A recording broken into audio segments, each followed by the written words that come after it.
Hi, ഏറെ രസകരമായ ഒരു കൊറിയൻ ചലച്ചിത്രം ബഗോട്ട സിറ്റി ഓഫ് ദി ലോസ്റ്റ്. ഒരു കൊറിയൻ പുഷ്പ എന്നൊക്കെ വേണമെങ്കിൽ പറയാവുന്ന ഒരു ചലച്ചിത്രം. സിനിമയുടെ വിശദീകരണത്തിലേക്ക് പോകുന്നതിന് മുമ്പ് സിനിമാ കഥകൾ കേൾക്കാൻ ഇഷ്ടപ്പെടുന്ന പുതിയ കൂട്ടുകാരൊക്കെ ഉണ്ടെങ്കിൽ നമ്മുടെ ചാനൽ ഒന്ന് സബ്സ്ക്രൈബ് ചെയ്യണേ. കൂട്ടുകാർക്ക് ഷെയർ ചെയ്തു കൊടുക്കുകയും കമന്റ് ചെയ്യുകയും ലൈക്ക് ചെയ്യുകയും ചെയ്യൂ. കഴിയുമെങ്കിൽ വീഡിയോ ഒന്ന് ഹൈപ്പ് ചെയ്ത് സപ്പോർട്ട് ചെയ്യൂ. നമുക്ക് നേരെ കഥയിലേക്ക് പോകാം. കഥ ആരംഭിക്കുന്നത് കൊളംബിയയിലെ ബഗോട്ട എയർപോർട്ടിൽ നിന്നുമാണ്.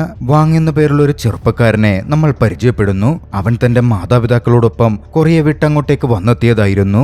അവിടെ എത്തിയതിന് പിന്നാലെ വാങ്ങിന്റെ പിതാവ് ഒരു ടാക്സി ബുക്ക് ചെയ്തു. തന്റെ കുടുംബത്തെയും കൂട്ടി അവിടെയുള്ള തന്റെ സുഹൃത്തിന്റെ അടുത്തേക്ക് പോവാൻ ആരംഭിക്കുകയും ചെയ്തു. വാങ്ങിന്റെ കുടുംബം ആദ്യമായാണ് കൊളംബിയയിൽ ബൊഗോട്ടയിൽ വന്നെത്തുന്നത്. അതുകൊണ്ട് തന്നെ അവർക്ക് അവിടുത്തെ അണ്ടർവേൾഡിനെ പറ്റിയും ഗുണ്ടാ വിളയാട്ടങ്ങളെ പറ്റിയുമൊന്നും യാതൊരു അറിവുമുണ്ടായിരുന്നില്ല. ടാക്സിയിൽ യാത്ര ചെയ്യുമ്പോൾ പുറത്തു നടക്കുന്ന അടിപിടികളൊക്കെ കണ്ട് യഥാർത്ഥത്തിൽ കൊളംബിയ എങ്ങനെയുള്ള ഒരു സ്ഥലമാണ് എന്നവർ ചിന്തിക്കുകയായിരുന്നു. അതിനുശേഷം വാങ്ങിന്റെ പിതാവ് കുടുംബത്തെയും കൂട്ടി സുഹൃത്തിന്റെ വീട്ടിലെത്തിച്ചേർന്നു. വാങ്ങിന്റെ പിതാവിന്റെ സുഹൃത്തിന്റെ പേര് പാർക്ക് ചുൻ എന്നാണ്. അവിടെ വെച്ച് പാർക്ക് ചുൻ വാങ്ങിനോട് പറഞ്ഞു, ഞാനും നിന്റെ പിതാവും വിയറ്റ്നാം യുദ്ധത്തിൽ ഒന്നിച്ച് പോരാടിയവരാണ്. പക്ഷെ അപ്പോൾ വാങ്ങിന്റെ പിതാവ് സുഹൃത്തിന്റെ അടുക്കൽ എത്തിച്ചേർന്നിരുന്നത് അവരെ സഹായിക്കണം എന്ന ആവശ്യവുമായിട്ടായിരുന്നു. പാർക്കിനവിടെ വലിയ ബിസിനസ്സും സ്വാധീനവും ഒക്കെയുണ്ട്. അതുകൊണ്ട് തന്നെ അവൻ അവർക്ക് താമസിക്കാൻ ഒരു വീട് എളുപ്പത്തിൽ വാടകയ്ക്ക് സംഘടിപ്പിച്ചു കൊടുത്തു. അതോടൊപ്പം തന്നെ അവിടെ എത്തിയ ശേഷം വെറുതെ ഇരിക്കാൻ വാങ്ങിനും പ്ലാനൊന്നും ഉണ്ടായിരുന്നില്ല. താനും കഠിനാധ്വാനം ചെയ്യുമെന്നും അവിടെ സ്വന്തമായ ഒരു പേരുണ്ടാക്കുമെന്നും അവൻ ഉറപ്പിച്ചിരുന്നു. വിവരം പാർക്കും അറിഞ്ഞതോടെ അദ്ദേഹം വാങ്ങിന് ഒരു കടയിൽ ഒരു ജോലി റെഡിയാക്കി കൊടുത്തു. അങ്ങനെ അവിടുത്തെ വീട്ടുചെലവുകൾ മുന്നോട്ട് കൊണ്ടുപോകാൻ വാങ്ങിന്റെ അമ്മയും വാങ്ങും രാപ്പകലില്ലാതെ ജോലി ചെയ്യാൻ തുടങ്ങി. പക്ഷേ വാങ്ങിന്റെ പിതാവിനെ സംബന്ധിച്ചിടത്തോളം അദ്ദേഹത്തിന്റെ മാനസിക നില വളരെയധികം വഷളായിക്കൊണ്ടിരിക്കുകയായിരുന്നു. യഥാർത്ഥത്തിൽ അദ്ദേഹം കൊറിയയിൽ ഒരു ബിസിനസ് ആരംഭിച്ചിരുന്നു. സാമ്പത്തിക മാന്ദ്യം വന്നപ്പോ ആ ബിസിനസ്സിലിട്ടിരുന്ന പണം മുഴുവൻ നഷ്ടപ്പെട്ടു. അത് അദ്ദേഹത്തിന് മാനസികാഘാതം ഏൽപ്പിച്ചു. അതിൽ നിന്ന് കരകയറാൻ അദ്ദേഹത്തിന് ഇപ്പോഴും സാധിച്ചിട്ടില്ല.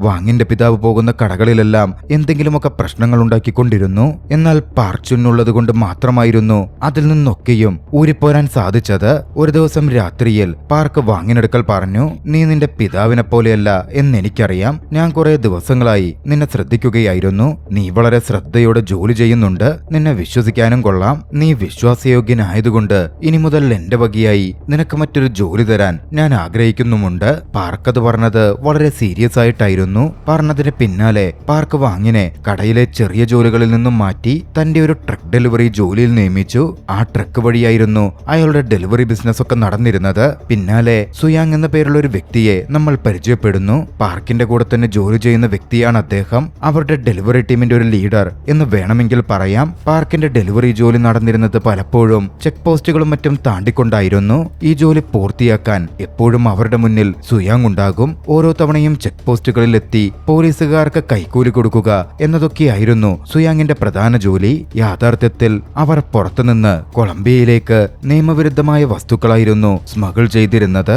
ഈ അനധികൃത സാധനങ്ങൾ കൊണ്ടുവരാൻ അവർക്ക് ചെക്ക് പോസ്റ്റുകൾ താണ്ടുകയും വേണം. ചില ചെക്ക് പോസ്റ്റുകളിൽ പോലീസുകാർ വളരെ എളുപ്പത്തിൽ പണം വാങ്ങി അവരെ കടന്നുപോകാൻ അനുവദിക്കും. എന്നാൽ പണം കൊടുത്താൽ കാര്യം നടക്കാത്ത ചില ചെക്ക് പോസ്റ്റുകളും ഉണ്ടായിരുന്നു. അങ്ങനെയിരിക്കെ ഒരു ദിവസം ചെക്ക് പോസ്റ്റിൽ സുയാങ് പോലീസിന് പണം നൽകാൻ പോയപ്പോ വാങ്ങും ഡ്രൈവറും വണ്ടിയിൽ തന്നെ തുടരുകയായിരുന്നു. എന്നാൽ അവിടെ ഒരു പ്രശ്നം ആരംഭിച്ചു. പോലീസുകാർ അവരുടെ അടുത്തേക്ക് വന്നു. പോലീസ് വന്ന് നേരിട്ട് ട്രക്ക് തുറന്ന് അതിലെ സാധനങ്ങൾ പരിശോധിക്കാൻ തുടങ്ങി. പ്രശ്നമാണെന്ന് കണ്ടതും പോലീസുകാർ ട്രക്കിനുള്ളിൽ വെച്ചിരിക്കുന്ന സാധനങ്ങൾ തുറന്ന് പരിശോധിക്കുന്നതിന് മുമ്പ് തന്നെ വാങ് ട്രക്ക് സ്റ്റാർട്ട് ചെയ്ത് അവിടെ നിന്ന് ഓടിച്ചു പോകാൻ ആരംഭിച്ചു.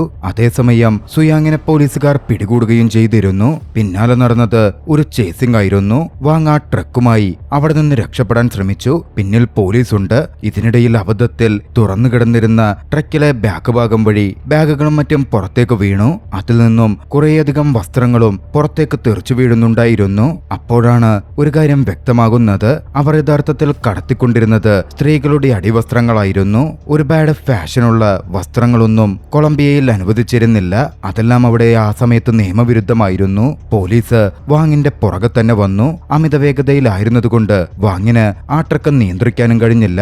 ഒടുവിൽ അവൻ ആ ട്രക്ക് ഒരു ബോർഡിൽ കൊണ്ടുപോയി ഇടിച്ചു. അതിനുശേഷം വാങ്ങ ട്രക്കിൽ നിന്ന് പുറത്തിറങ്ങി നോക്കുമ്പോൾ സാധനങ്ങളൊക്കെ വീണുകിടന്നതാണ് കണ്ടത്. അവൻ അങ്ങോട്ടേക്ക് ഓടി. അവന്റെ കൈകളിൽ എത്രത്തോളം വസ്തുക്കൾ കിട്ടുമോ അതൊക്കെ എടുത്ത് അവൻ അവിടെ നിന്ന് ഓടാൻ ആരംഭിച്ചു. എന്നാൽ തൊട്ടടുത്ത നിമിഷം അവിടുത്തെ ലോക്കൽ മിലിറ്ററി വന്ന് വാങ്ങിനെ വാങ്ങിനെ പിടികൂടി അവർ വാങ്ങിനെ പിടിച്ച് ക്രൂരമായി മർദ്ദിച്ചു. ഈ സാധനങ്ങളെക്കുറിച്ചൊക്കെ ചോദിക്കുകയും ചെയ്തു. എന്നാൽ വാങ്ങാകട്ടെ ആ വസ്തുക്കൾ സംരക്ഷിക്കാൻ തന്റെ ജീവൻ വരെ പണയം വെച്ച് തുടർന്നു. കാരണം പാർക്ക് തന്റെ മേൽ വെച്ചിരിക്കുന്ന വിശ്വാസം തകർത്തു കളയാൻ അവനൊട്ടും ആഗ്രഹിച്ചിരുന്നില്ല. പക്ഷേ ഇതൊക്കെ കഴിഞ്ഞ ശേഷമാണ് വാങ്ങിന് മനസ്സിലാകുന്നത് താനപ്പോൾ ചെയ്ത കഠിനാധ്വാനമെല്ലാം വെറുതെയായിരുന്നുവെന്ന്. കാരണം യഥാർത്ഥത്തിൽ പാർക്കിന്റെ സ്വാധീനം അത്രമേൽ വലുതായിരുന്നു. പാർക്ക് പോലീസുമായും മിലിറ്ററിയുമായും നേരിട്ട് ഒത്തുതീർപ്പിലെത്തി തന്റെ സാധനങ്ങളും ട്രക്കും വിദഗ്ധമായി മോചിപ്പിച്ചെടുത്തു. വാങ്ങിന് ആ ട്രക്കുമായി രക്ഷപ്പെടാൻ ശ്രമിക്കേണ്ട ആവശ്യമോ മിലിറ്ററിയുടെ തല്ലുകൊള്ളേണ്ട ആവശ്യമോ ഒന്നും തന്നെ ഉണ്ടായിരുന്നില്ല.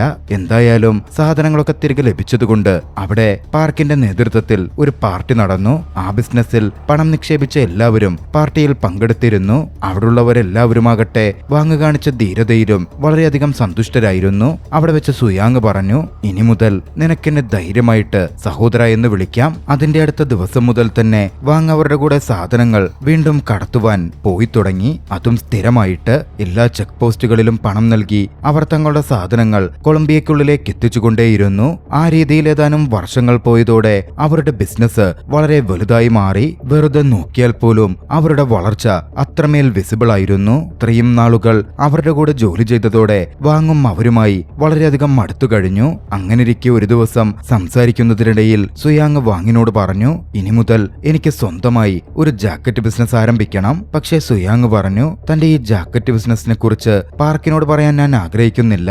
തണുപ്പ് കാലമാണ് വരാൻ പോകുന്നത്. ഞാൻ കൊണ്ടുവരുന്ന ജാക്കറ്റുകൾ ആളുകൾക്ക് എന്തായാലും ഒരുപാട് ഇഷ്ടപ്പെടും. നിന്റെ സഹായത്തോടെ എനിക്ക് ആ ജാക്കറ്റുകൾ കൊളംബിയയിൽ എത്തിച്ച് വിൽക്കാനും പറ്റും. പക്ഷേ ഈ കാര്യത്തെക്കുറിച്ച് പാർക്ക് തൽക്കാലം അറിയണ്ട. കാരണം ഇതെന്റെ സ്വന്തം ബിസിനസ് ആണ്. എനിക്കിത് തനിയെ ചെയ്യണം. വാങ്ങും അതിനൊക്കെ പറഞ്ഞു. അതിനുശേഷം അടുത്ത ദിവസം ട്രക്ക് മുഴുവൻ സുയാങ്ങിന്റെയും ബാക്കിയുള്ളവരുടെയും സാധനങ്ങൾ നിറഞ്ഞായിരുന്നു വന്നത്. സുയാങ്ങിന്റെ ജാക്കറ്റുകൾ വാങ് അവന് കൊണ്ടുപോയി കൊടുത്തു. സുയാങ്ങിന്റെ സാധനങ്ങൾ അവന്റെ ഗോഡൌണിലേക്ക് മാറ്റി. അതിനുശേഷം സുയാങ് താനെത്തിച്ച ജാക്കറ്റുകളുമായി മാർക്കറ്റിലേക്ക് ഇറങ്ങി. അക്ഷരാർത്ഥത്തിൽ അവന്റെ ജാക്കറ്റുകൾ വളരെ വേഗത്തിൽ മാർക്കറ്റിൽ വിറ്റഴിക്കപ്പെടുകയായിരുന്നു. ഒരു വശത്ത് സുയാങ്ങിന്റെ കടയിൽ നിന്ന് അത്രമേൽ കച്ചവടം നടക്കുമ്പോൾ മറുവശത്ത് സുയാങ്ങിന്റെ കടയ്ക്ക് എതിർവശത്തുള്ള മറ്റൊരു ജാക്കറ്റ് കടയുടെ ഉടമസ്ഥൻ ഇതൊക്കെ നോക്കിക്കാണുന്നുണ്ടായിരുന്നു. ചെങ്ങെന്നായിരുന്നു അയാളുടെ പേര്. തന്റെ കടയിലേക്ക് ആരും വരാതിരിക്കുന്നതും മറ്റും അയാളെ വല്ലാതെ ദേഷ്യം പിടിപ്പിച്ചു. കൊറിയയിൽ നിന്ന് വന്ന ഒരുത്തൻ ഇവിടെ തന്റെ ബിസിനസ് മുഴുവൻ തകർക്കുകയാണല്ലോ എന്നോർത്ത് അയാൾ അസ്വസ്ഥനായി. അങ്ങനെ ഒരു പുറം രാജ്യക്കാരൻ തന്റെ ബിസിനസ് നശിപ്പിക്കുന്നത് കണ്ടു നിൽക്കാൻ അയാൾക്ക് പറ്റുന്നുണ്ടായിരുന്നില്ല. എന്തെങ്കിലും ചെയ്യണം എന്നയാൾ തീരുമാനിച്ചു. ആ സീസണിൽ സുയാങ്ങിന്റെ കച്ചവടം പൊടിപൊടിച്ചു. പണം അവരിലേക്ക് ഒഴുകിയെത്താൻ തുടങ്ങി. തന്റെ ബിസിനസിന്റെ ലാഭം കണ്ട് ഏറെ സന്തുഷ്ടനായ സുയാങ് അതിൽ നിന്നും കുറച്ച് പണമെടുത്ത് പാർക്കിന് കമ്മീഷനായി നൽകി. അത് കിട്ടിയതോടെ പാർക്ക് ചുന്നും ഏറെ സന്തുഷ്ടനായി. അയാൾ അവരുടെ ആ പുതിയ ബിസിനസ്സിൽ പങ്കാളിയായി. അവിടെ വെച്ച് സുയാങ് തന്റെ ബിസിനസ്സിലെ വളർച്ചയ്ക്ക് കാരണമായ വാങ്ങിന് ഒരു റോളക്സ് വാച്ച് സമ്മാനമായി വാങ്ങി നൽകി. വാങ്ങപ്പോഴേക്കും സുയാങ്ങിന്റെ പ്രധാന ആളായി മാറിയിരുന്നു. അവനെ ബിസിനസ് കെട്ടിപ്പടുക്കാൻ ഏറെ സഹായിച്ചതും വാങ് തന്നെയാണ്. അങ്ങനെ വാങ്ങും സുയാങ്ങും ബിസിനസ് പാർട്ട്നേഴ്സായി മാറി. ഒരു വശത്ത് പാർക്ക് തന്റെ നിയമവിരുദ്ധമായ അടിവസ്ത്ര ബിസിനസ് ചെയ്യുമ്പോൾ മറുവശത്ത് സുയാങ് ആകട്ടെ തന്റെ ജാക്കറ്റ് ബിസിനസ്സും മികച്ച രീതിയിൽ ചെയ്തുകൊണ്ടിരുന്നു. ഈ രീതിയിൽ ഇരുവരുടെയും ബിസിനസ്സിൽ നിന്ന് അവർക്ക് ധാരാളം പണം വന്നുകൊണ്ടേയിരുന്നു. വാങ്ങിനും അത്രമേൽ പണം വന്നെത്തിയിരുന്നു. അതോടെ അവൻ തന്റെ അമ്മയ്ക്കായി പുതിയൊരു വീടും വാങ്ങി. പക്ഷേ നല്ല കാലം എപ്പോഴും ഒരേപോലെ പോവില്ലല്ലോ. അവരുടെ ജീവിതത്തിലും സംഭവിച്ചത് അതുതന്നെയാണ്. തന്റെ ബിസിനസ് നശിക്കുന്നത് കണ്ട് ചെങ്ങെന്ന ആ കടക്കാരൻ പോലീസുകാരെ നേരിട്ട് ചെന്ന് കണ്ടു. അവരോട് കാര്യങ്ങൾ പറഞ്ഞു. പാർക്ക് പണം കൊടുത്ത് സ്വാധീനിച്ചിരുന്ന ആ പോലീസുകാർക്ക് അതിലും വലിയ തുക ചെങ്ങ് കൈക്കൂലി കൊടുത്തു. അടുത്ത തവണ പാർക്കിന്റെയും സുയാങ്ങിന്റെയും ലോഡ് വരുമ്പോ ആ സാധനങ്ങൾ മുഴുവൻ പോലീസ് പിടിച്ചെടുക്കണം എന്ന് ചെങ്ങ് ആവശ്യപ്പെട്ടു. അതോടെ അവരൊന്ന് തകരുമെന്ന് ചെങ്ങിന് ഉറപ്പായിരുന്നു. പോലീസിന് കൂടുതൽ പണം കിട്ടിയതും പോലീസ് ചെങ്ങിന്റെ വശത്തേക്ക് തിരിഞ്ഞു. അവർ സുയാങ്ങും വാങ്ങും അവരുടെ അടുത്ത ലോഡുമായി വന്നപ്പോ ചെക്ക് പോസ്റ്റിൽ തടയുകയും അവരുടെ സാധനങ്ങളും ട്രക്കുകളും കണ്ടുകെട്ടുകയും ചെയ്തു. അതോടെ പാർക്കിന്റെയും മറ്റും ബിസിനസ് വളരെ പ്രശ്നത്തിലായി. നല്ലൊരു എമൗണ്ട് അവർ ആ ലോഡിലിട്ടിട്ടുണ്ടായിരുന്നു. പാർക്കിനൊപ്പം സഹകരിച്ച് ആ ബിസിനസ്സിൽ പണം നിക്ഷേപിച്ച എല്ലാവരുടെയും പണം നഷ്ടപ്പെട്ടു. സാധനങ്ങൾ മുഴുവൻ പോലീസിന്റെ പക്കലാണല്ലോ. അത് കിട്ടാതെ ആ സീസണിൽ അവർക്കൊന്നും തന്നെ ചെയ്യാൻ പറ്റില്ലായിരുന്നു. ആ ഘട്ടത്തിൽ സുയാങ് പറഞ്ഞു, ഈ സീസണിൽ നമ്മുടെ ബിസിനസ് നടന്നില്ലെങ്കിൽ അത് നമുക്ക് വലിയൊരു പ്രശ്നമായി പ്രശ്നമായി മാറും. അതുകൊണ്ട് എല്ലാവരും ഒത്തുചേർന്ന് എങ്ങനെയെങ്കിലും സാധനങ്ങൾ കൊണ്ടുവരണം. അതിനെപ്പറ്റി അവർ പരസ്പരം ഡിസ്കസ് ചെയ്തുകൊണ്ടേയിരുന്നു. അപ്പോൾ ഡാൻ എന്ന പേരുള്ള ഒരു വ്യക്തി അവരോടായി പറഞ്ഞു, നിലവിൽ നമുക്ക് വെനസ്വേലയിൽ നിന്ന് സാധനങ്ങൾ കൊണ്ടുവരാൻ പറ്റും. കാരണം അവിടെ ഇങ്ങനെയുള്ള കള്ളക്കടത്തൊക്കെ സാധാരണമാണ്. നമ്മൾ എങ്ങനെയെങ്കിലും ക്യൂബയിൽ എത്തിയാൽ നമുക്ക് വെനസ്വേലയിൽ നിന്ന് സാധനങ്ങൾ കൊണ്ടുവരാം. അത് കൊറിയൻ സാധനങ്ങളായിരിക്കില്ലെങ്കിലും കുറച്ചു നാളത്തേക്ക് ബിസിനസ് അത് വെച്ച് മുമ്പോട്ട് കൊണ്ടുപോകാം. അത് കേട്ടതും സുയാങ് പറഞ്ഞു, ആ പ്രദേശം ശത്രുക്കളുടെ മേഖലയാണ്. അവിടെ നിന്ന് ഇത്രയും സാധനങ്ങൾ കൊണ്ടുവരുന്നത് വലിയ അപകടമായിരിക്കും. പക്ഷേ വാങ് മുന്നിട്ട് വന്നു. റിസ്കുള്ള ആ ജോലി താൻ ഏറ്റെടുക്കാമെന്ന് പറഞ്ഞു. അതിനൊരു കാരണവുമുണ്ട്. മറ്റുള്ളവരെ പോലെ തന്നെ വാങ്ങിന്റെയും നിലനിൽപ്പ് അതിനെ ആശ്രയിച്ചായിരുന്നു ഉണ്ടായിരുന്നത്. അതുവരെയുള്ള അവന്റെ സമ്പാദ്യം മുഴുവൻ പോലീസ് പിടിച്ച ആ ലോഡിൽ അവൻ ഇട്ടിരുന്നു. അങ്ങനെ സാധനങ്ങൾ കൊണ്ടുവരാൻ ബിസിനസ്സിൽ പങ്കാളികളായിട്ടുള്ള എല്ലാവരും തങ്ങളുടെ കയ്യിലുള്ള ബാക്കി പണമെല്ലാം ഒരു ബാഗിൽ നിറച്ച് വാങ്ങിന് കൈമാറി. രാത്രിയിലായിരുന്നു വാങ്ങിന് സാധനങ്ങൾ എടുക്കാൻ പോകേണ്ടിയിരുന്നത്. അതുകൊണ്ട് പുറപ്പെട്ട അവൻ വീട്ടിലെത്തി ബാഗ് വെച്ചിട്ട് അല്പം വിശ്രമിക്കാൻ തുടങ്ങി. പെട്ടെന്ന് വലിയൊരു ശബ്ദം കേട്ട് വാങ്ങുണർന്നു. അവിടെ എന്തോ വലിയ പ്രശ്നമുണ്ടായിട്ടുണ്ട്. ദിവസം ചെല്ലുംതോറും വാങ്ങിന്റെ പിതാവിന്റെ മാനസിക നില തെറ്റിക്കൊണ്ടിരിക്കുകയായിരുന്നു. പെട്ടെന്നാണ് അദ്ദേഹം ഒരു തോക്കുമായി നേരെ വാങ്ങിന്റെ മുറിക്കകത്തേക്ക് വന്നത്. അദ്ദേഹം വാങ്ങിനെ തള്ളിമാറ്റി അവനിൽ നിന്ന് ആ പണത്തിന്റെ ബാഗ് പിടിച്ചു വാങ്ങി. അതിനുശേഷം വാങ്ങിന്റെ പിതാവ് പണം നിറഞ്ഞ ആ ബാഗുമായി പുറത്തൊരു കാറിൽ പോയിരുന്നു. ആ കാറിൽ മറ്റൊരു സ്ത്രീയുമുണ്ടായിരുന്നു. അവർ ആ കാറെടുത്ത് മുന്നോട്ട് പായാൻ തുടങ്ങി. പിന്നാലെ വന്ന വാങ്ങും ആ കാറിനെ പിന്തുടർന്നു. എന്നാൽ വഴിമധ്യേ കാറിലിരുന്ന ആ സ്ത്രീ വാങ്ങിന്റെ പിതാവിൽ നിന്ന് ആ പണത്തിന്റെ ബാഗ് പിടിച്ചു വാങ്ങി. പിന്നാലെ അവന്റെ പിതാവിനെ പുറത്തേക്കിട്ടു. വാങ് അങ്ങോട്ടേക്ക് എത്തുമ്പോഴേക്കും ആ സ്ത്രീ രക്ഷപ്പെട്ടിരുന്നു. വാങ്ങോടി താഴെ വീണ പിതാവിന്റെ അടുത്തെത്തി. അപ്പോഴാണ് അവൻ മനസ്സിലാക്കിയത് ആ സ്ത്രീ അവന്റെ പിതാവിനെ വെടിവെച്ചിട്ടാണ് പോയതെന്ന്. വെടിയേറ്റത് കാരണം അധികം വൈകാതെ തന്നെ വാങ്ങിന്റെ പിതാവ് അവിടെ വെച്ച് കൊല്ലപ്പെട്ടു. അന്ന് രാത്രി വാങ് പാർക്കിന്റെ ഓഫീസിലേക്ക് എത്തി. അവിടെയുള്ള ആളുകൾ വാങ്ങിനെ ആശ്വസിപ്പിക്കുന്നതിന് പകരം തങ്ങളുടെ പണം തിരികെ ചോദിക്കാൻ ആരംഭിച്ചിരുന്നു. വാങ്ങിനാകട്ടെ തന്റെ പ്രിയപ്പെട്ട പിതാവിനെയാണ് നഷ്ടപ്പെട്ടത്. പക്ഷെ അവിടെ ഉണ്ടായിരുന്ന ബിസിനസ്സുകാരായ മനുഷ്യർക്കൊക്കെയും തങ്ങളുടെ പണത്തെക്കുറിച്ച് മാത്രമായിരുന്നു ചിന്ത. വാങ്ങിന് സംഭവിച്ച ദുരന്തത്തിൽ അവരൊരു വിഷമവും കാണിച്ചില്ല.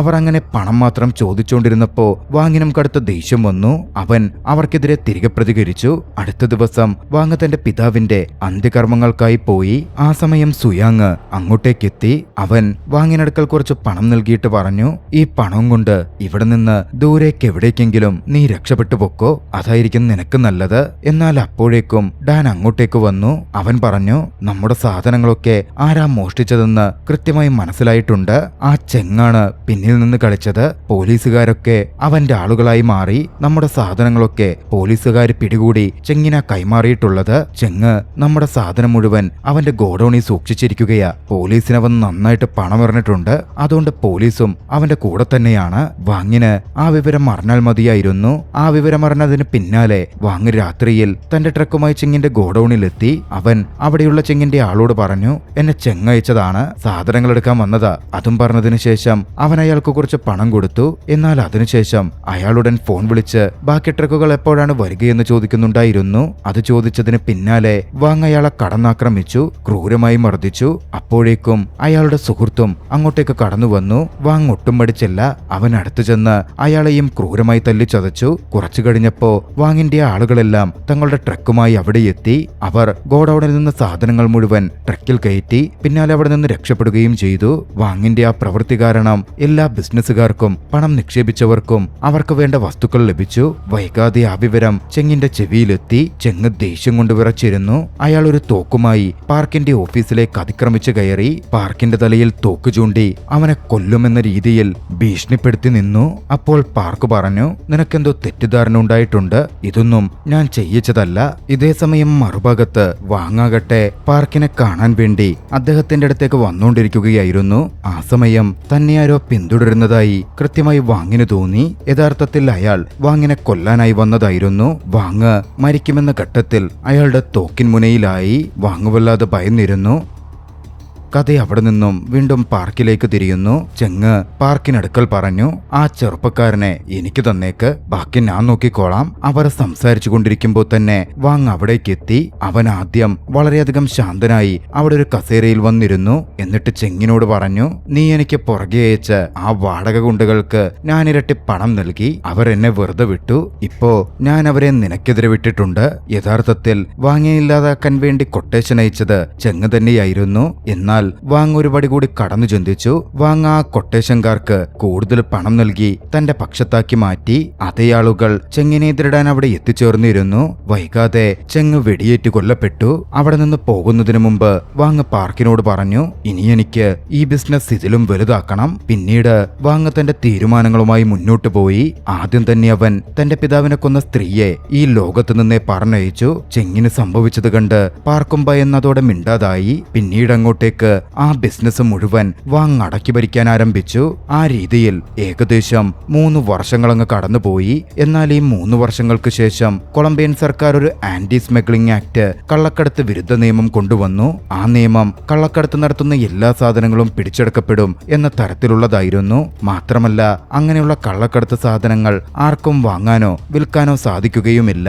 ആ നിയമം പ്രാബല്യത്തിൽ വന്നതിന് പിന്നാലെ പോലീസുകാർ പ്രവർത്തിച്ചു തുടങ്ങി. സുയാങ്ങിന്റെ ഗോഡൌണിലെത്തി അവിടെ ഉണ്ടായിരുന്ന വസ്തുക്കൾക്ക് അവർ തീയിട്ടു. പക്ഷേ ഈ നിയമം വന്നതിന് പിന്നാലെ നിരവധി ആളുകൾ ഇതിനെതിരെ പ്രതിഷേധിക്കാനും തുടങ്ങിയിരുന്നു. കാരണം അവരുടെയൊക്കെ ബിസിനസ് ഈ കള്ളക്കടത്ത് സാധനങ്ങളെ ആശ്രയിച്ചായിരുന്നു നടന്നിരുന്നത്. നിയമം വരുന്നതോടെ അവരുടെയൊക്കെ ബിസിനസ് പൂർണ്ണമായും നിലച്ചുപോകും. പക്ഷേ ഏതാനും ദിവസങ്ങൾ മാത്രമേ പ്രതിഷേധം നീണ്ടുള്ളൂ. പതുക്കെ പതുക്കെ കാര്യങ്ങൾ വീണ്ടും ഗവൺമെന്റിന്റെ നിയന്ത്രണത്തിലായി. ഒരു ദിവസം വാങ് തന്റെ എല്ലാ ബിസിനസ് പങ്കാളികളെയും ഒരു മീറ്റിംഗിനായി വിളിച്ചുകൂട്ടി. അവൻ എല്ലാരോടുമായി പറഞ്ഞു, സർക്കാർ ഈ നിയമം കൊണ്ടുവന്നിട്ടുണ്ട്, അവരതിൽ നിന്നും പിന്നോട്ട് പോവാനും പോകുന്നില്ല. ഇനിയാരെങ്കിലും കള്ളക്കടത്ത് നടത്തി പിടിക്കപ്പെട്ടാൽ അവർക്കെതിരെ കടുത്ത നടപടിയുണ്ടാകും. അതുകൊണ്ട് കള്ളക്കടത്ത് പരിപാടികളൊക്കെ നിർത്താനാണ് ഞാനിപ്പോൾ ആഗ്രഹിക്കുന്നത്. ഇനി മുതൽ നമ്മൾ നിയമപരമായ സാധനങ്ങൾ മാത്രമേ വിൽക്കുന്നുള്ളൂ. പക്ഷേ ആ കൂട്ടത്തിൽ വാങ്ങിന്റെ ആ തീരുമാനത്തിൽ ഒട്ടും സന്തുഷ്ടരല്ലാത്ത ചിലരുമുണ്ടായിരുന്നു. അവർ വാങ്ങിന്റെ തീരുമാനത്തിനൊപ്പം നിന്നില്ല. പക്ഷേ അവർക്ക് മുമ്പിലും മറ്റ് വഴികളില്ലാത്തതുകൊണ്ട് അവരും തങ്ങളുടെ നിയമവിരുദ്ധമായ സാധനങ്ങളൊക്കെ മാറ്റി അവിടെ നിയമപരമായ വസ്തുക്കൾ മാത്രം വിൽക്കുവാൻ വേണ്ടി വെക്കാൻ തുടങ്ങി. ഇതിനിടയിൽ ഒരു ദിവസം വാങ് തന്റെ കാറിൽ കയറാൻ പോകുമ്പോ പെട്ടെന്ന് വലിയൊരു സ്ഫോടനം നടന്നു. വാങ്ങിന്റെ കാർ തകർക്കപ്പെട്ടു. ഭാഗ്യം കൊണ്ട് മാത്രമായിരുന്നു അവൻ ആ സമയത്ത് കാറിനുള്ളിൽ ഇല്ലാതിരുന്നത്. വലിയ പരിക്കേറ്റെങ്കിലും വാങ്ങിന്റെ ജീവൻ രക്ഷപ്പെട്ടു. എന്നാൽ ഇത് കണ്ട് എല്ലാവർക്കും മനസ്സിലായി ആരോ വാങ്ങിനെ കൊല്ലാൻ ശ്രമിക്കുന്നുണ്ട്. അതുകൊണ്ട് തന്നെ വാങ്ങിനെ ചുറ്റിപ്പറ്റിയുള്ള ആളുകളും നല്ല രീതിയിലൊന്ന് ഭയന്നിരുന്നു. അവിടെ തുടർന്നാൽ ജീവന് പോലും പണിയാകും എന്ന് ചിന്തിച്ച പലരും തങ്ങളുണ്ടാക്കിയ പണമൊക്കെ എടുത്ത് അവിടെ നിന്ന് തന്നെ രക്ഷപ്പെടാൻ ഒരുങ്ങി. അതിൽ ഡാനും ഉണ്ടായിരുന്നു. ഡാനും തന്റെ ബാഗൊക്കെ പാക്ക് ചെയ്ത് എയർപോർട്ടിലെത്തി. അവിടെ സുയാങ്ങും തന്റെ ബാഗിൽ ധാരാളം പണവുമായി ഒളിച്ചോടാൻ തയ്യാറെടുക്കുകയായിരുന്നു. പക്ഷേ സുയാങ്ങിന് അതിനു മുമ്പേ ഡോക്ടറെ ഒന്ന് പോയി കാണണമായിരുന്നു. അയാൾക്കരികിൽ നിന്ന് അവന് ചില മരുന്നുകൾ വാങ്ങാനുണ്ട്. മറുവശത്ത് വാങ്ങിനാകട്ടെ ചെറിയ പരിക്കുകളെ പറ്റിയിരുന്നുള്ളൂ. അതുകൊണ്ട് അവൻ കുറച്ചു ദിവസങ്ങൾക്കുള്ളിൽ സുഖം പ്രാപിച്ചു. പിന്നാലെ പാർക്ക് വാങ്ങിന്റെ സുരക്ഷയ്ക്കായി ഒരു ബുള്ളറ്റ് പ്രൂഫ് കാറും വാങ്ങിക്കൊടുത്തു. കുറച്ചു സമയത്തിനു ശേഷം വാങ് ഓഫീസിലായിരിക്കുമ്പോ അവൻ സുയാങ്ങിനെ ഫോൺ വിളിച്ചു. അപ്പോ സുയാങ് പറഞ്ഞു, നോക്ക്, എനിക്കതിനെക്കുറിച്ചൊന്നും അറിയില്ല, ഞാനല്ല ആ ബോംബാക്രമണത്തിന്റെ പിന്നിൽ. അതിന് മറുപടിയായി വാങ് പറഞ്ഞ്, ഇതൊന്നും നീ ചെയ്തതല്ലെന്ന് എനിക്കറിയാം. എന്നാൽ ഈ ബിസിനസ്സിൽ ചില വ്യക്തികളുണ്ട്, അവരിനി ഇവിടെ തുടരാൻ യോഗ്യരുമല്ല. അതുകൊണ്ട് അവരെ മാറ്റാൻ വേണ്ടി ഇത് ഞാൻ തന്നെയാണ് ചെയ്യിച്ചത്. ആളുകളിപ്പോ വിചാരിക്കുന്നത് ആരോ എന്നെ കൊല്ലാൻ ശ്രമിച്ചെന്നാണ്. എന്നാൽ അവർ അതിൽ വിജയിച്ചിട്ടുമില്ല. ചിലരൊക്കെ ഞാൻ കാലപുരിക്ക് പോകണം എന്നാഗ്രഹിച്ചിരുന്നു. പക്ഷേ ഞാൻ അങ്ങോട്ടേക്ക് പോയില്ല. എന്നാൽ അവിടെ ഇപ്പോ നിന്റെ ആവശ്യം നന്നായിട്ടുണ്ട്. അങ്ങോട്ടേക്ക് ഞാൻ നിന്നെ അയക്കാൻ പോവുകയാണ്. അത് കേട്ടതും സുയാങ്ങിന് കടുത്ത ദേഷ്യം വന്നു. സുയാങ് ആകട്ടെ അപ്പോൾ ഡോക്ടറുടെ അടുത്തായിരുന്നു. ഡോക്ടർ ആ സമയം പുറകിൽ നിന്ന് സുയാങ്ങിനൊരു ഇഞ്ചക്ഷൻ നൽകി. ഡോക്ടർ നൽകിയ ആ ഇഞ്ചക്ഷൻ കാരണം സുയാങ്ങിന്റെ ശരീരം മുഴുവനായും തളർന്നു. ആ ഡോക്ടർ വാങ്ങിന്റെ ആളായിരുന്നു. വാങ് പണം നൽകി ഡോക്ടറെയും തന്റെ പക്ഷത്താക്കി മാറ്റിയിരുന്നു. തനിക്കെതിരെ നിൽക്കുന്ന സുയാങ്ങിനെയും മറ്റും തന്ത്രപൂർവ്വം ഇല്ലാതാക്കാൻ വാങ് ഒരുക്കിയ കെണിയായിരുന്നു അത്. പിന്നീടാണ് കാര്യങ്ങൾ വ്യക്തമാകുന്നത്. വാങ് യാഥാർത്ഥ്യത്തിൽ അത്യാവശ്യം പണമൊക്കെ ആയിക്കഴിഞ്ഞതുകൊണ്ട് കള്ളക്കടത്തൊക്കെ അവസാനിപ്പിച്ച് നിയമപരമായ രീതിയിൽ ബിസിനസ് ചെയ്യാൻ ആഗ്രഹിച്ചിരുന്നു. പക്ഷേ സുയാങ് വാങ്ങിന്റെ കൂടെ നിന്നില്ല. സുയാങ് പാർക്കിന്റെ കൂടെ ചേർന്ന് നിയമവിരുദ്ധമായി ബിസിനസ് തുടരാൻ ആഗ്രഹിച്ചു. അങ്ങനെ നിയമവിരുദ്ധ ബിസിനസ് തുടർന്നാൽ നിയമപരമായി ബിസിനസ് ചെയ്യുന്ന വാങ്ങിന് അത് വലിയ ക്ഷീണമുണ്ടാക്കും. ആദ്യമേ താൻ സുയാങ്ങിനെ വകവരുത്തിയില്ലെങ്കിൽ ആ ആക്രമണം തനിക്ക് തിരിച്ചുവരും എന്ന് വാങ് മുൻകൂട്ടി കണ്ടു. അതുകൊണ്ട് വാങ് ആദ്യമേ ബുദ്ധിപരമായി തനിക്കെതിരെ ഒരു ആക്രമണമുണ്ടായി എന്ന തരത്തിൽ വരുത്തി തീർക്കുകയും അത് സുയാങ് ആണെന്ന തരത്തിൽ ഏവരും ചിന്തിച്ചു നിൽക്കത്തന്നെ സുയാങ്ങിനെ വകവരുത്തുകയും ചെയ്തു. സുയാങ് ഇല്ലാതാവുന്നതോടെ ബാക്കിയുള്ള എല്ലാവരും തന്റെ വഴിക്ക് വരുമെന്ന് വാങ്ങിന് കൃത്യമായിട്ടറിയാമായിരുന്നു. അങ്ങനെ സുയാങ്ങിനെ ഇല്ലാതാക്കിയതിനു ശേഷം പാർക്കും വാങ്ങും ഒന്നിച്ച് അവന്റെ മൃതദേഹം നഗരത്തിന് പുറത്ത് കുഴിച്ചുമൂടാനായി കൊണ്ടുപോയി. വാങ്ങും നേരത്തെ തന്നെ എല്ലാവരോടും താൻ കൊളംബിയയിൽ വലിയൊരു മാള് നിർമ്മിക്കാൻ പോവുകയാണ്, അവിടെ എല്ലാ കാര്യങ്ങളും നിയമപരമായിരിക്കും എന്ന് പറഞ്ഞിരുന്നു. പാർക്കും ആ പ്രൊജക്റ്റിൽ പങ്കാളിയായിരുന്നു. പക്ഷേ ലാഭം കുറവായതുകൊണ്ട് പാർക്കും സുയാങ്ങും വാങ്ങിന്റെ കൂടെ നിൽക്കാൻ തീരുമാനിച്ചിരുന്നില്ല. മാത്രമല്ല അവർക്ക് മേലിലേക്ക് വാങ്ങ് വളരുന്നതും അവർക്ക് പ്രശ്നമായിരുന്നു. അതിലിപ്പോൾ സുയാങ് ഇല്ലാതായി കഴിഞ്ഞു. അന്ന് സുയാങ്ങിന്റെ മൃതദേഹം അടക്കം ചെയ്ത ശേഷം പാർക്കും വാങ്ങും വീട്ടിലേക്ക് മടങ്ങുമ്പോ പാർക്ക് ഒരു സ്ഥലത്ത് വണ്ടി നിർത്തി മൂത്രമൊഴിക്കാനായി പുറത്തിറങ്ങി. എന്നാൽ അപ്പോഴാണ് അവിടെ മറ്റൊരു വണ്ടി വന്ന് നിന്നത്. അതിലിരുന്നയാൾ വാങ്ങിന് നേരെ വെടിയുതിർത്തു. പക്ഷേ വാങ്ങിനൊന്നും സംഭവിച്ചില്ല, കാരണം ആ കാർ ബുള്ളറ്റ് പ്രൂഫ് ആയിരുന്നു. അപ്പോഴാണ് ഒരു കാര്യം വ്യക്തമായത്. വാങ്ങിനെ വകവരുത്താൻ അയാളെ ഏർപ്പാടാക്കിയത് പാർക്കാണെന്ന്. ഫോണിലൂടെ പാർക്ക് വാങ്ങിനോട് പറഞ്ഞു, നോക്കടാ, എനിക്കിത് ചെയ്യുന്നതിൽ വിഷമമുണ്ട്, എന്നാൽ എന്റെ ബിസിനസ് നിന്റെ രീതിക്ക്, നീ പറയുന്ന രീതിക്ക് കൊണ്ടുപോകാനൊന്നും എന്നെ കൊണ്ട് പറ്റില്ല. അത് പറഞ്ഞ ശേഷം പാർക്ക് തന്റെ കാറിന്റെ റിമോട്ട് ഉപയോഗിച്ച് അതിന്റെ ഗ്ലാസുകൾ താഴേക്കിറക്കി. പിന്നാലെ ആ ഷൂട്ടർ വന്ന് വാങ്ങിനെ വെടിവെക്കാൻ ഒരുങ്ങി. അപ്പോഴേക്കും ഉണർന്ന് പ്രവർത്തിച്ച വാങ് തന്നെ കൊല്ലാൻ വന്ന വ്യക്തിയെ വെടിവെച്ചു വീഴ്ത്തി. കാരണം വാങ് ഇത് മുൻകൂട്ടി പ്രതീക്ഷിച്ചിരുന്നു. അതുകൊണ്ട് നേരത്തെ തന്നെ അവൻ തന്റെ പക്കൽ ഒരു തോക്ക് കരുതിയിട്ടുമുണ്ടായിരുന്നു. അധികം വൈകിയില്ല, വാങ് അതേ തോക്കുകൊണ്ട് പാർക്കിന് നേരെ വെടിയുതിർത്തു. മരണത്തോട് മല്ലിട്ട് കിടന്ന പാർക്കിനെ നോക്കി വാങ് പറഞ്ഞു, എനിക്കെതിരെ ഉണ്ടായിരുന്നവർ ഇവിടെ അവസാനിക്കുകയാണ്. ഇനി എന്റെ സാമ്രാജ്യം കെട്ടിപ്പടുക്കുന്നതിൽ നിന്ന് എന്നെ തടയാൻ ആർക്കും കഴിയില്ല. പറഞ്ഞതിന് പിന്നാലെ പാർക്കിനെതിരെ വീണ്ടും വാങ് വെടിയുണ്ടകൾ ഉതിർത്തു. പാർക്ക് ആ നിമിഷം കൊല്ലപ്പെട്ടു. അതോടെ തന്റെ സാമ്രാജ്യത്തിന്റെ ആരംഭം വാങ് കുറിക്കുകയായിരുന്നു. അവിടെ നിന്ന് കാർ എടുത്തു പോകുന്ന വാങ്ങിന്റെ ദൃശ്യങ്ങളിൽ ചലച്ചിത്രം അവസാനിക്കുന്നു. രസകരമായ ഈ ഒരു ചലച്ചിത്രം നിങ്ങൾക്കിഷ്ടമായെങ്കിൽ വീഡിയോ ലൈക്ക് ചെയ്യുക. അഭിപ്രായങ്ങളും നിർദ്ദേശങ്ങളും കമന്റുകളിൽ രേഖപ്പെടുത്തുക. കഴിയുമെങ്കിൽ ചാനൽ സബ്സ്ക്രൈബ് ചെയ്തും കൂട്ടുകാർക്ക് ഷെയർ ചെയ്തു കൊടുത്തും ഞങ്ങളെ സപ്പോർട്ട് ചെയ്യുക. അടുത്ത എപ്പിസോഡിൽ മറ്റൊരു മികച്ച ചലച്ചിത്രവുമായി നമുക്ക് കണ്ടുമുട്ടാം. അതുവരെ ബൈ.